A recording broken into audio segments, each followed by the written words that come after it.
Welcome to the federal Andhra Pradesh. Amaravati రాజధానిలో కేంద్ర ప్రభుత్వ కార్యాలయాల నిర్మాణాలకు కేంద్ర కేబినెట్ ఆమోదం తెలుపుతూ నిధులు మంజూరు చేసింది. ఇది ముఖ్యమంత్రి చంద్రబాబు నాయుడు ప్రయత్నం వల్లనే సాధ్యమైందనేది స్థానికంగా తెలుగుదేశం పార్టీ వాళ్ళు చెప్తున్నమాట.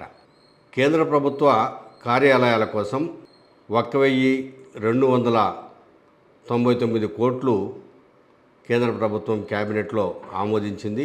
అదేవిధంగా కేంద్ర ప్రభుత్వ ఉద్యోగుల గృహ నిర్మాణాలకు 1,235 కోట్లను కేంద్ర కేబినెట్ ఆమోదిస్తూ నిర్ణయం తీసుకుంది. ఈ మేరకు ఆ నిధులు త్వరలోనే విడుదల కానున్నాయి.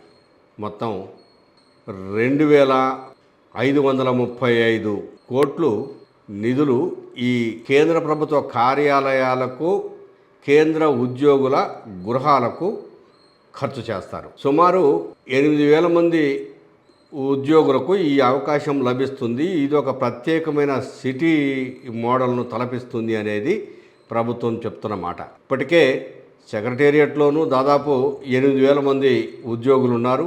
వాళ్ళందరికీ కూడా వసతి గృహాల నిర్మాణం జరుగుతోంది.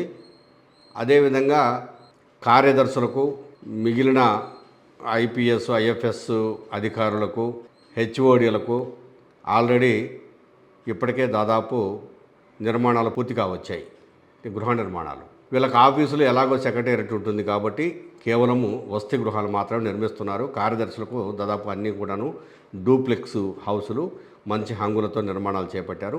ఇక మంత్రులకు కూడా డూప్లెక్స్ హౌసులు మంచి అధునాతనమైనటువంటి వసతి సౌకర్యాలతో నిర్మాణాలు చేపట్టారు. ఈ కేంద్ర ప్రభుత్వము నిర్మించబోతున్న గృహాలు, కార్యాలయాలు ఇవన్నీ చూసినప్పుడు అమరావతికి ఒక మంచి లుక్ వస్తుంది. అమరావతి చాలా బాగా ఉంటుంది. ఇది చంద్రబాబు నాయుడు ఎంతో కష్టపడితే కానీ ఈ స్థితికి అమరావతి వచ్చింది అనేది ప్రజల్లోనూ, అటు తెలుగుదేశం పార్టీ వాళ్ళలోనూ జరుగుతున్నటువంటి చర్చ.